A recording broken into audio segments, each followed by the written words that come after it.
सभी को निर्माण के समापन और निष्कर्षण की स्थिति में गहरी रुचि है, क्योंकि यह एक महत्वपूर्ण प्रक्रिया है जो कई चरणों में होती है। मैं क्या कह सकता हूँ?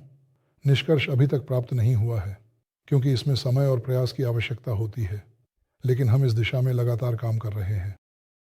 जैसा कि हमेशा कहा जाता है, पैसे नहीं हैं लेकिन आप बस बने रहें। लेकिन सब कुछ ऐसा नहीं है। हम बहुत जल्दी में थे, या कहें कि हमने इस दस्तावेज़ को बनाने और इसे नए साल से पहले प्राप्त करने के लिए सभी प्रयास किए, क्योंकि सभी अच्छी तरह से समझते थे कि नए साल के बाद नए नियम और आवश्यकताएं लागू होंगी, जैसा कि हमेशा होता है, और हम गलत नहीं थे। इसीलिए जो कुछ भी किया गया, गॉस ट्रॉय नादजोर ने उसकी जांच की, टिप्पणियां की, और उनमें से एक टिप्पणी बहुत महत्वपूर्ण थी।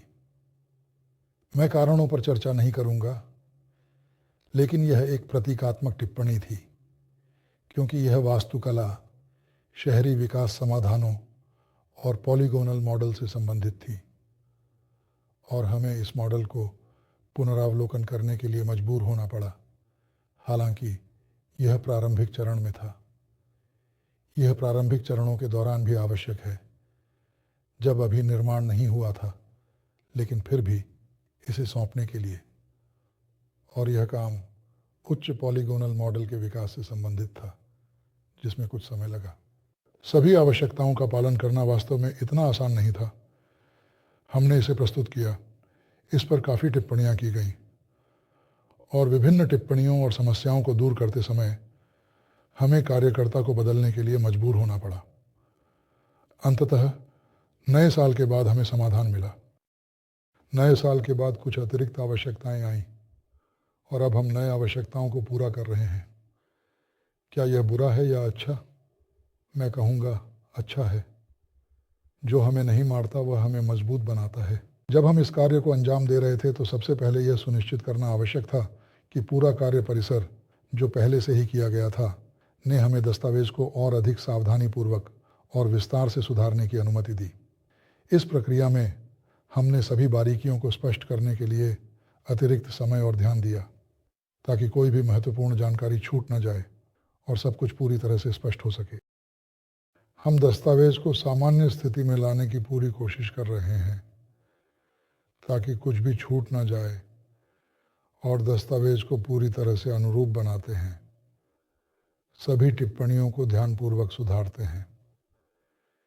इसके अलावा उत्पादन क्षेत्र से संबंधित कुछ और महत्वपूर्ण बिंदु सामने आए। हम सहमत हो सकते थे या असहमत हो सकते थे, लेकिन हम किस पर सहमत हुए? हमने यह तय किया कि कदास्ट्रल इंजीनियर नई क्षेत्र, बाहरी पैरामीटर, बाहरी आकार, आयाम, तकनीकी आर्थिक प्रकार, भवन के संकेतक और आंतरिक क्षेत्रों के माप करेंगे। यह माप सुनिश्चित करेगा कि सभी संरचनात्मक और आर्थिक पहलुओं को ध्यान में रखा गया है। बाहरी पैरामीटर में क्षेत्र की सीमा, ऊंचाई, और क्योंकि हमारे बीच कुछ थोड़े मतभेद थे, और हम इसे सही करेंगे क्योंकि दो विशेषज्ञताएं जो अभी तक स्पष्टता नहीं दे रही हैं, इसलिए हम 2 हफ्ते और आगे बढ़ गए हैं। अगर करना होते तो हम ये सब नहीं करते। समझते हैं हम इस पर इतना ध्यान क्यों दे रहे हैं? क्योंकि किसी भी अतिरिक्त निर्धारित क्षेत्र के कारण, जो किसी परियोजना की कमी या किसी और कारण से हो, इसका मतलब है कि हमें जीवन भर उस क्षेत्र के लिए कर चुकाना होगा। इसलिए हम बेहतर यही करेंगे कि अभी 2 हफ्ते और इस पर समय बिताएं और निश्चित मात्रा में पैसे भी खर्च करें। हाँ, ये सब पैसे की बात है। ये निश्चित रूप से पैसे की बात है, लेकिन फिर भी हम इसे करेंगे। जहाँ तक मॉस गॉरेस्ट्रॉय नाद अजोर के सवालों का संबंध है, यह एक जटिल विषय है जिसमें कई पहलू शामिल हैं। मॉस गौर आर्किटेक्चर की टिप्पणियाँ, ये सभी टिप्पणियाँ हटा दी गई हैं, और यह महत्वपूर्ण है कि हम अब नए नियमों और सभी परिवर्तनों के अनुसार काम कर रहे हैं। यह सुनिश्चित करना आवश्यक है कि हम सभी प्रक्रियाओं का पालन करें और किसी भी संभावित जोखिम को कम करें। हाँ, यह एक विशाल कार्य का बोझ है। जैसे बर्फ का गोला, एक चीज़ दूसरी से जुड़ती जाती है, लेकिन हम क्षमता प्राप्त कर रहे हैं। मैं तुरंत कह दूं कि पहले इस स्तर की क्षमता किसी भी हमारे कर्मचारियों के पास नहीं थी, जिसमें मैं भी शामिल हूं, जब बात परियोजनाओं के समर्पण की आती है। इसलिए अगर हम परियोजना के आगे के विकास और उन योजनाओं के बारे में बात करें जो हमने आपके साथ बनाई थी, तो संचित अनुभव बर्बाद नहीं होगा। इसका उपयोग सही तरीके से किया जाएगा। जैसे कि यह महत्वपूर्ण है कि हम पूरी तरह से सुनिश्चित करें कि सभी पहलुओं को सही तरीके से लागू किया जाए। किसी भी स्थिति में हम अब इस मार्ग को आधुनिक आवश्यकताओं के अनुसार वास्तव में जानेंगे। और यह मत समझिए कि ऐसी समस्याएं केवल हमारे साथ ही हुई हैं। ये सभी के लिए, सभी के साथ हुई हैं। सभी को ऐसी समस्याएं आई हैं जिन्होंने ऐसे समान प्रोजेक्ट्स को सौंपा है। सभी इसी प्रक्रिया से गुजरते हैं।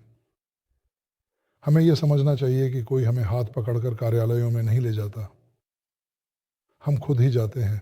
हाँ, हम संपर्क करते हैं, परामर्श करते हैं, लेकिन हम एक अच्छे कानून का पालन करने वाले नागरिकों की तरह कार्य करते हैं, जो रूस की संघीय गणराज्य के हैं, कानून के पूर्ण अनुपालन में।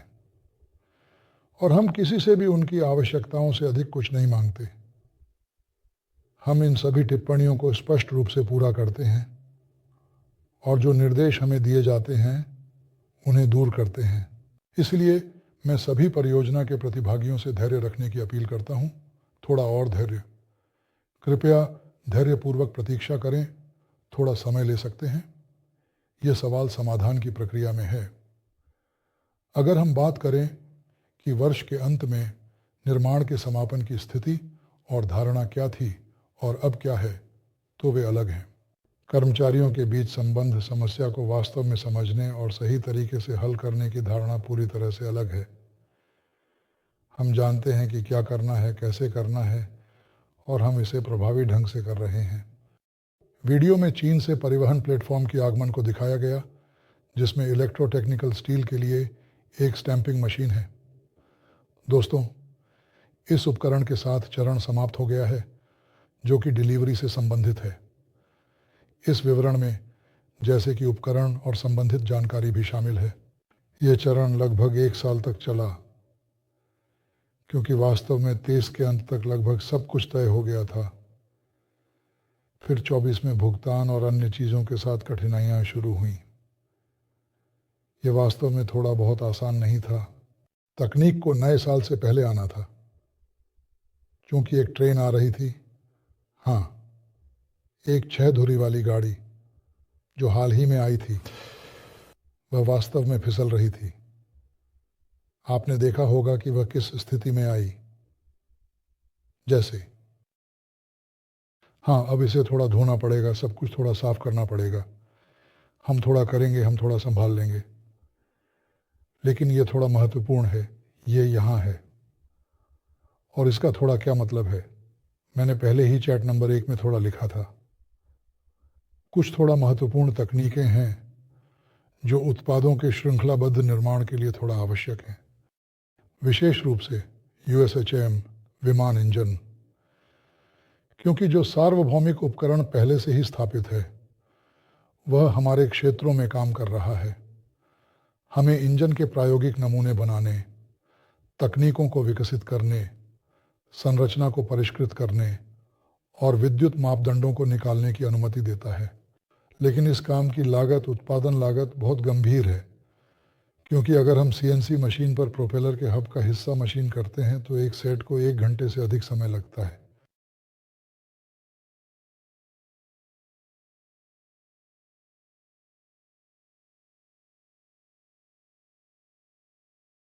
अगर हम मशीन के घंटे की उत्पादन लागत व्यक्ति के काम की लागत की गिनती करें तो यह एक विमान के पंख के बराबर है। अगर हम दबाव में ढालने वाली मशीन पर एल्यूमीनियम पर काम करें तो यह उत्पादन प्रक्रिया में कई गुना तेज होगा। अगर हम घटक की वेतन और अन्य कारकों और बाकी सब कुछ को ध्यानपूर्वक विचार करते हैं तो हम कह सकते हैं कि हब के हिस्से की उत्पादन लागत यह सामग्री की लागत के अलावा है, जो कि कच्चे माल के वजन पर 3 गुना होती है। 2 या 3 पैसे तो बहुत मामूली हैं, लेकिन उत्पाद की कीमत पूरी तरह से अलग है। इसलिए यह तकनीक आपको पैसा कमाने की अनुमति देती है। इसलिए इंजेक्शन मोल्डिंग, थर्माप्लास्टिक मशीन, मुद्रांकन उपकरण जैसे उपकरणों के बिना उत्पादों के धारावाहिक उत्पादन के बारे में बात करना व्यर्थ है। हाँ, आप उत्पाद बनाएंगे, लेकिन इतनी ऊंची कीमतों पर इसकी ज़रूरत किसे है? यदि प्रारंभिक चरण में जब परियोजना शुरू हुई हमने विकास और फिर ग्राहक के लिए बिक्री के बारे में बात की, तो आज उन्हीं एंगल ग्राइंडर, विमान इंजन आदि के धारावाहिक उत्पादन के लिए मुख्य घटक पहले से ही साइट पर हैं। स्थापना, प्रक्षेपण, प्रशिक्षण और एक अन्य घटक है उपकरण। और जब आप टूलिंग के साथ स्थिति का विश्लेषण करते हैं तो आपको स्पष्ट रूप से समझना चाहिए कि आप इस उत्पाद को बेचेंगे, क्योंकि इस तरह के भागों को इतने सस्ते तरीके से बनाने के लिए टूलिंग की लागत उपकरण की लागत के बराबर ही अधिक है। जैसे कि और इसे केवल और तभी ऑर्डर किया जा सकता है जब आप सुनिश्चित रूप से हों कि उत्पाद वास्तव में बेचा जाएगा, क्योंकि इंजन के हब के उत्पादन के लिए, प्रेस फॉर्म के लिए 5 मिलियन, 3-5 मिलियन 60 दिन का निर्माण चीन में, ये बहुत बड़ी रकम है।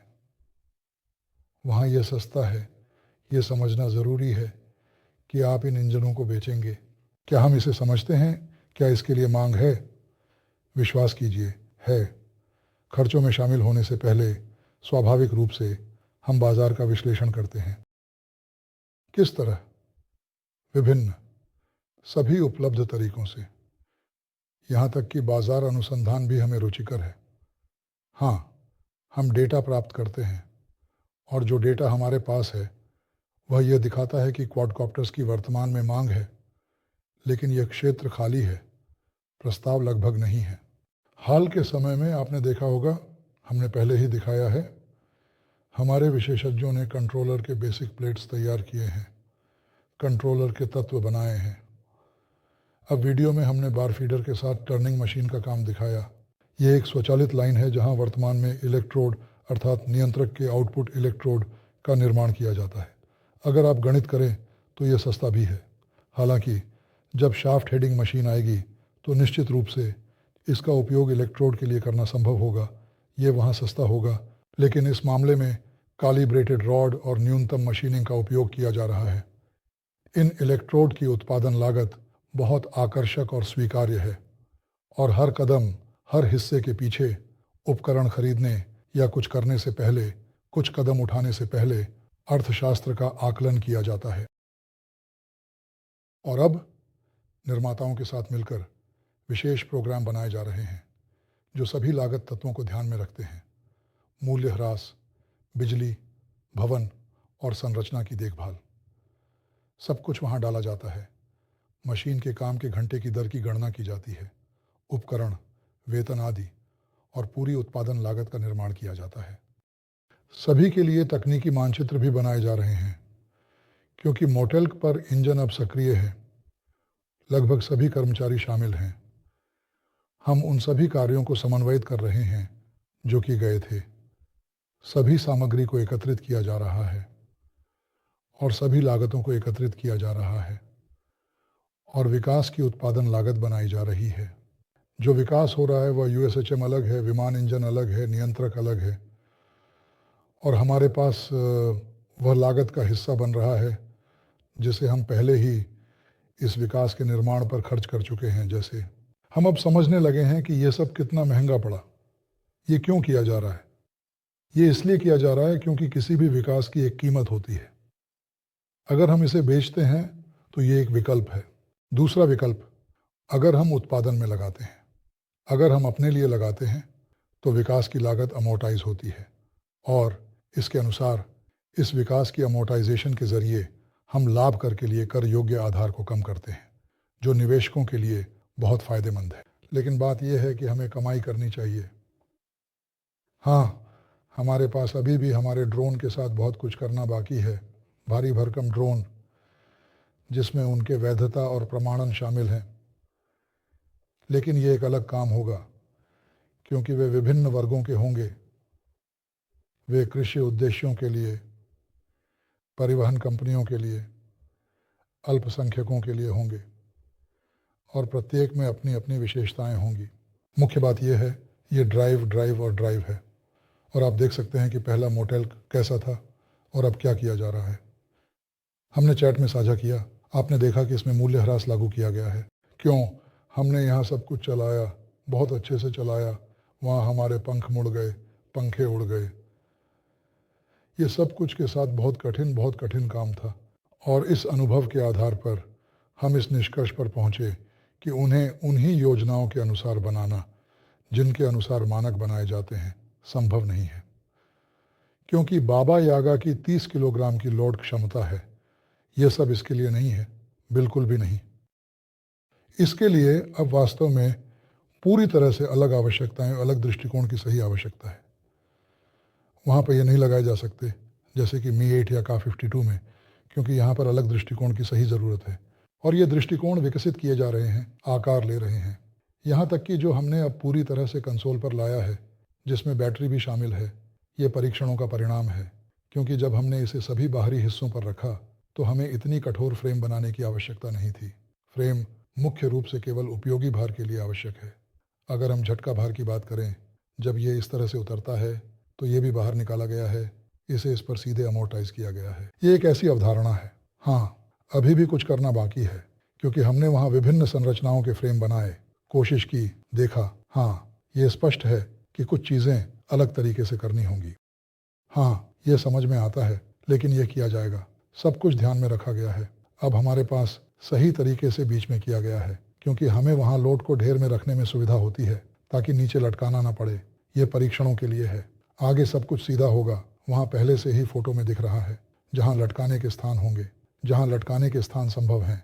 विभिन्न भार, विभिन्न संयोजन में यह सब अब काम की प्रक्रिया में है। लेकिन सबसे महत्वपूर्ण साथियों, इलेक्ट्रिक मशीनों का श्रृंखलाबद्ध उत्पादन, नियंत्रकों का श्रृंखलाबद्ध उत्पादन और उड़ान, USHM और इसी तरह की चीज़ों को छोड़कर, जैसे ही ड्राइव के उत्पादन क्षेत्र का गठन पूरा होगा, USHM के लिए आगे का सवाल उठेगा, विस्तारित उत्पादन। क्योंकि 1-2 मशीनें, एक थर्मोप्लास्ट, एक कास्टिंग मशीन, यह श्रृंखलाबद्ध उत्पादन नहीं है, यह तो छोटा है। वास्तव में यह उत्पादन प्रक्रिया अभी भी प्रारंभिक चरण में है। हमें उत्पादन के लिए एक उप मार्केट बनाना होगा, लेकिन इसे बनाना अब बहुत आसान होगा, क्योंकि हम पहले से ही जानते हैं कि कौन सा उपकरण चाहिए, उनकी कीमतें क्या हैं, हमें पता है कि कहाँ से लाना है, लॉजिस्टिक्स तय हो चुकी है। और यदि हमारे पास निश्चित संसाधन हैं तो हम इस उपकरण को आवश्यक कॉन्फ़िगरेशन में आवश्यक मात्रा के लिए ऑर्डर कर सकते हैं। दूसरा, इन रूलर्स के साथ जो बनाए जाएंगे, कंपनी सोवेल माश, नए कंपनी स्पेयतसोव माश में संस्थापक बन सकती है सभी निवेशकों के हित में। और तब ये होता है कि पहले चरण के निवेशक और अंतिम चरण के निवेशक दोनों को लाभ होगा।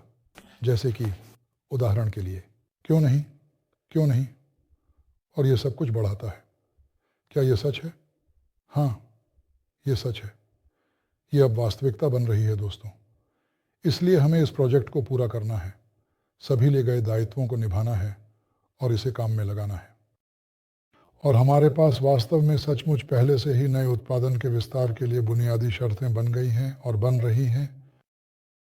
कंपनी अंततः किस चीज पर ध्यान केंद्रित करेगी? $50 मिलियन के प्रोजेक्ट्स पर या ड्रोन के लिए इंजन पर? पहले आप केवल प्रोजेक्ट्स के बारे में बात करते थे, अब इस पर कोई चर्चा नहीं है। आप गलत हैं, क्योंकि मैंने आज ही बताया कि प्रोजेक्ट की लागत कैसे बनती है। शुरुआत में मैंने बताया, हम प्रोजेक्ट की लागत, उत्पादन लागत, उस कीमत को निर्धारित करते हैं जिस पर हम बेचने के लिए तैयार होंगे। हम मोल भाव करेंगे। और याद रखें, मैंने कहा था कि प्रोजेक्ट का क्या मतलब है। यह कागज और चित्र नहीं है, यह एक लाइन है जो उत्पाद बनाने में सक्षम है। हम ग्राहक को एक बटन बेचते हैं, उसने दबाया, उत्पाद तैयार। बटन का क्या मतलब है? इसका मतलब है विकास, तकनीकी, उपकरण, प्रशिक्षण। सब कुछ मिलाकर यही सब तकनीक है जो बेची जाती है। क्या हमने विकास नहीं किया? हमने किया। क्या हम इसे बेचने के लिए तैयार हैं? आसान है, लेकिन बाद में। व्यक्ति को दिखाना जरूरी। बटन दबाया, प्राप्त किया। इसकी कीमत इतनी, इसे उस कीमत पर बेचते हैं जो चाहते हैं।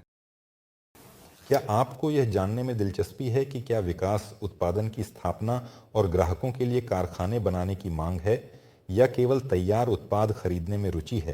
तो साथियों, मैंने पहले ही कहा, जब तक बटन नहीं होगा तब तक बात करने के लिए कुछ नहीं है। अनुरोध है, और विश्वास कीजिए, बड़े निवेशकों से अनुरोध आ रहे हैं जो कहते हैं, दिमित्री अलेक्सेविच, कब? मैं कहता हूँ, कब? कारखाना? हाँ, कब? और क्या? हम तैयार हैं।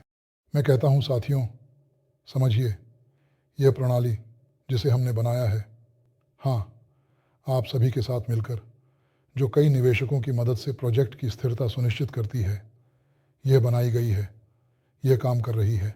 लेकिन चलिए हम इसे थोड़ा और सही करते हैं, ताकि हमारे पास एक ठोस और सही बुनियादी प्रोजेक्ट हो जो इस काम की स्थिरता सुनिश्चित करने के लिए तैयार हो। और फिर हम आगे बढ़ेंगे, क्योंकि अब 2 खरगोशों का पीछा करने से कुछ अच्छा नहीं होगा। चलो हम, जैसे कि हमने तय किया था, सभी उत्पादन शुरू करते हैं। हम मुख्य फंड का निर्माण करते हैं। इसके पहले जोश, निर्माण के समापन का निष्कर्ष, संचालन में लाने की अनुमति। फिर हम अधूरे निर्माण के प्रोजेक्ट को पूर्ण निर्माण के प्रोजेक्ट के रूप में परिवर्तित करते हैं। हम ज़मीन खरीदते हैं, व्यावसायिक मूल्यांकन करते हैं, सभी भौतिक और अमूर्त संपत्तियों को मुख्य फंड में डालते हैं, एक शेयरधारक कंपनी में पुनर्गठन करते हैं, पूरी तरह से शुरू करते हैं और उस तरह से काम करते हैं जैसे हमने प्रोजेक्ट में योजना बनाई थी। हम आगे बढ़ते हैं और अगले कदम उठाते हैं, क्योंकि इसके बाद हमें शेयरों पर हिस्सेदारी का हस्तांतरण करना होगा। हम ये सब पूरा करेंगे और आगे बढ़ेंगे, लेकिन जब हम पहुंचेंगे तो ये स्पष्ट होगा कि हमने मुख्य बिंदुओं को बना लिया है, और अगर यह सोवेमाश को नुकसान नहीं पहुंचाता है तो हम आगे बढ़ेंगे, क्योंकि मैंने पहले ही कहा है कि मैं दस्तावेज़ों पर काम कर रहा हूँ। ये केवल एक चार्टर नहीं है, ये एक व्यवसाय योजना और अर्थशास्त्र भी है। ये सब कुछ गणना की जाती है, लेकिन अर्थशास्त्र अब हमें उन पूर्व धारणाओं पर नहीं बनानी चाहिए जो पहले थी जब हमने इस प्रोजेक्ट की शुरुआत की थी, बल्कि वास्तविक आंकड़ों पर। क्योंकि मान लीजिए मैं उत्पादन की गणना कर सकता हूँ उन आंकड़ों के आधार पर जो हमारे पास लेखा में है, और उपकरणों के लिए और सब कुछ महंगाई को ध्यान में रखते हुए, खर्चों को ध्यान में रखते हुए, लेकिन साथ ही साथ सस्ती होने को भी ध्यान में रखते हुए। क्यों? क्योंकि जब हम मशीन का ऑर्डर देते हैं, जैसे कि एक कास्टिंग मशीन, हमने गणना की है कि 24 नैनो मशीनों के लिए, गंभीर उत्पादन के लिए कितने थर्मोप्लास्टिक ऑन्टोमेट्स चाहिए। हम इन मात्रा के अनुसार ऑर्डर दे रहे हैं, इसलिए हमें छूट मिलेगी, इसलिए हर मशीन सस्ती होगी, लॉजिस्टिक्स, परिवहन, सब कुछ हमारे लिए सस्ता होगा। लेकिन तब ये वह कारखाना होगा जो इस तरह की मांग को पूरा कर सकेगा, जो गंभीर होगा, क्योंकि 100, 200, 300 क्वाडकॉप्टर्स ये कोई समस्या नहीं है। और मेरे पास एक सवाल है, वहाँ अब बहुत सारे क्वाडकॉप्टर्स और इसी तरह की चीज़ें दिखाई जा रही हैं, तो रणनीतिक दृष्टिकोण से मैं सोचता हूँ 1 मिलियन क्वाडकॉप्टर्स हैं जो 3D प्रिंटर पर बनाए गए हैं, लेज़र से, ग्लास फाइबर से काटे गए हैं, लिथियम बैटरी के साथ। तो ये गोदाम कब जलेगा? तो वहाँ वे चार्ज नहीं होंगे, लेकिन बैटरियाँ खत्म हो जाएंगी, ये तो निश्चित है। रक्षा के लिए, सवालों के लिए। और उनका भंडारण अवधि कितनी है? हाँ, वे एसवियों के लिए उपयुक्त हैं। अब गर्मी में जैसे पकोड़े, फेंका, जल गया नहीं, गिरा दिया नहीं, खो गया नहीं, टूट गया, वे उपयुक्त हैं। और आगे की दृष्टि में ये कैसे दिखेगा? कृपया मुझे थोड़ा और विस्तार से समझाएं। मैं उदाहरण के लिए इसे नहीं देखता। ये भी जानने में दिलचस्पी है कि पहला उत्पाद कौन सा उत्पादन में जाएगा। अभी प्रतियोगिता थोड़ी चल रही है। नियंत्रक, USHM मोटर, उपकरणों की आपूर्ति के अनुसार। अभी मैं एक उपकरण का बेसब्री से इंतज़ार कर रहा हूँ जो आना चाहिए। क्यों? क्योंकि मैं इसे तुरंत जोड़ दूंगा। दोस्तों, मैं नहीं, वे जोड़ेंगे। मैंने अपने ऊपर एप्रन डाला और रोटर डालना शुरू कर दूंगा। लेकिन इससे पहले मैं सूप बनाने वाला हूँ। खैर, ये तो एक तरह से है। सूप क्या होता है? पिघलना। क्योंकि जो हम, मान लीजिए, चुस्कियों में प्राप्त करते हैं वह पिघलता है। मान लीजिए हमारे पास अभी A5 पिघलने में है, तो चुस्कियों में पिघल आया, वहाँ ऑक्साइड है, वहाँ गैसें हैं। मैं इसे साफ करूँगा, इसे आवश्यक स्थिति में लाऊंगा ताकि इसे डालना संभव हो सके। लेकिन मैं डालने वाला नहीं हूँ, मैं अच्छा आदमी नहीं हूँ। क्यों? क्योंकि हमने उन सामग्रियों के रासायनिक संगठन की जांच के लिए विशेष उपकरण खरीदे हैं जो आती हैं। इसलिए स्टील की श्रेणी, तांबे की श्रेणी और एल्यूमिनियम की श्रेणी निर्धारित करने के लिए नमूने डाले जाएंगे और जांचे जाएंगे। फिर से डालते हैं, और इससे पहले सब कुछ अनुमान पर होता है क्योंकि आप जानते हैं कि सामग्री कैसे सप्लाई की जाती है। इसलिए उत्पाद के अलावा इनपुट कंट्रोल पर बहुत ध्यान दिया जा रहा है। जैसे इसके अलावा हम अब तकनीकी नियंत्रण विभाग का एक क्षेत्र बना रहे हैं। इस तरह सभी कैलिपरों, प्लगों के साथ पूरी तरह से प्रोफाइल मीटर, सब कुछ जो नियंत्रण करने की अनुमति देता है। यहाँ तक कि इस तरह की तकनीकी प्रक्रिया आपने देखा, वहाँ इलेक्ट्रोड बनाए गए, ठीक है, लेकिन क्या उन्हें नियंत्रक में माउंट किया जा सकता है? नहीं, क्योंकि प्रसंस्करण के बाद वे इमल्शन में होते हैं। तो हम क्या करते हैं? चूरा, सभी अवशेष गोलाई, इसके बाद भाग गोलाई में जाते हैं, फिर सॉल्वेंट्स में धोना और फिर डियोनाइज्ड पानी में धोना, इसके बाद सुखाना और फिर भाग। ये तो वास्तव में सचमुच एक ठोस खिलौना है। बात यह है कि भागों को हाथों से नहीं बनाया जाता, किसी भी हाल में नहीं। वास्तव में सभी चरणों में। लेकिन इतना ही नहीं, इन इलेक्ट्रोड्स को स्थापित करने के लिए ऑक्साइड फिल्म को हटाना आवश्यक है। इसलिए कुछ विशेष कार्यों के लिए ये इलेक्ट्रोड निकल से कोट किए जाएंगे और ये एक उत्पाद होगा ही। और जब आप ऐसा उत्पाद प्राप्त करेंगे तो आप सोचेंगे कि ये कहाँ बनाया गया है, और वहाँ लिखा होगा सोबेलमाश जैसे, और